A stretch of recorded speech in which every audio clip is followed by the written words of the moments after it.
विधानसभा में भी अगले 5 साल के लिए एनडीए सरकार तय हो जाएगी। ये विकसित आंध्र प्रदेश, विकसित भारत की तरफ बहुत बड़ा कदम होगा। साथियों, मैं साफ देख रहा हूं, मैं अभी यहां उड़ीसा से आ रहा हूं, वहां भी असेंबली के चुनाव चल रहे हैं, यहां भी असेंबली के चुनाव है। इस समय देश में जितने भी विधानसभा के चुनाव चल रहे हैं, सब में एनडीए की सरकार बनेगी। మిత్రులారా, 13 మే 13వ తారీఖున మీ ఓటుతో ఆంధ్రప్రదేశ్లో ఒక అభివృద్ధి యాత్రలో ఒక కొత్త అధ్యాయాన్ని మీరు ప్రారంభించబోతున్నారు. లోకసభ ఎన్నికల్లో ఎన్డీఏ విజయం సాధించి తీరుతుంది. కానీ దానితో పాటు ఆంధ్రప్రదేశ్ విధానసభలో రానున్న 5 సంవత్సరాలు ఎన్డీఏ ప్రభుత్వం ఉండబోతోంది. ఇది వికసిత ఆంధ్రప్రదేశ్, వికసిత భారతదేశంలో ఉన్నటువంటి ఒక పెద్ద అంతర్భాగంగా ఉండబోతోంది. మిత్రులారా, నాకు చాలా స్పష్టంగా కనిపిస్తోంది. నేను ఒడిశా నుంచి వచ్చాను. అక్కడ కూడా విధానసభ ఎన్నికలు జరుగుతున్నాయి, ఇక్కడ కూడా విధానసభ ఎన్నికలు జరుగుతున్నాయి. దేశం మొత్తం మీద ఎక్కడెక్కడ విధానసభ ఎన్నికలు జరిగాయో అన్ని చోట్ల ఎన్డీఏ ప్రభుత్వం ఏర్పాటు కాబోతోంది.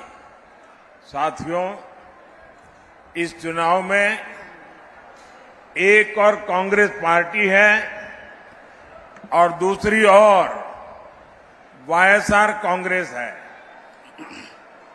कांग्रेस के नेता यहां नतीजों से पहले ही हार मान गए चुके हैं और आंध्र प्रदेश की जनता ने वाईएसआर कांग्रेस को भी पूरी तरह रिजेक्ट कर दिया है। आंध्र प्रदेश में वाईएसआर कांग्रेस को पूरे 5 इयर्स का अवसर मिला। इन्होंने ये 5 इयर्स भी बर्बाद किए और आंध्र को भी विकास में पीछे कर दिया। మిత్రులారా, ఈ ఎన్నికల్లో 2 ప్రమాదాలున్నాయి. ఒకటి కాంగ్రెస్ పార్టీ, రెండవది వైఎస్ఆర్ కాంగ్రెస్. కాంగ్రెస్ నాయకులు ఎన్నికల ఫలితాలు వెలువడడానికి ముందే పరాజయాన్ని అంగీకరించారు. ఆంధ్రప్రదేశ్లో ఉన్నటువంటి ప్రజానీకము వైఎస్ఆర్ కాంగ్రెస్ ని కూడా పూర్తిగా తిరస్కరించింది. ఆంధ్రప్రదేశ్లో వైఎస్ఆర్ కాంగ్రెస్ ప్రభుత్వానికి 5 సంవత్సరాలు అవకాశం లభించింది. కానీ ఈ 5 సంవత్సరాలని వాళ్ళు పూర్తిగా వృధా చేశారు. అంతేకాకుండా ఆంధ్రప్రదేశ్ అభివృద్ధిని కూడా వెనక్కి వెళ్లేలా చేశారు.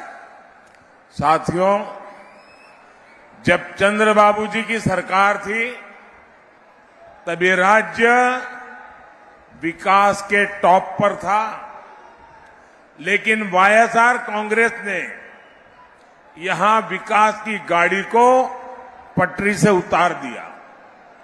जनता के हित में काम करने के बजाय इस सरकार ने तो उल्टा आंध्र प्रदेश को ही भारी कर्ज में डुबो दिया। इसलिए देश हो या प्रदेश, आज विकास का एक ही गारंटी है और वो गारंटी है एनडीए। మిత్రులారా, అవిభక్త ఆంధ్రప్రదేశ్ ఉన్నప్పుడు చంద్రబాబు నాయుడు గారి ప్రభుత్వం ఉండింది.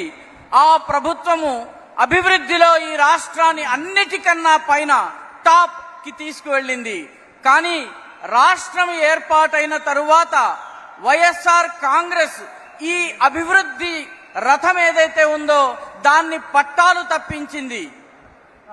ప్రజల హితం కోసం, మేలు కోసం పనిచేయడానికి బదులు ఈ ప్రభుత్వము ఆంధ్రప్రదేశ్ ని భారీ అప్పుల ఊబిలో కూరుకుపోయేలా చేసింది.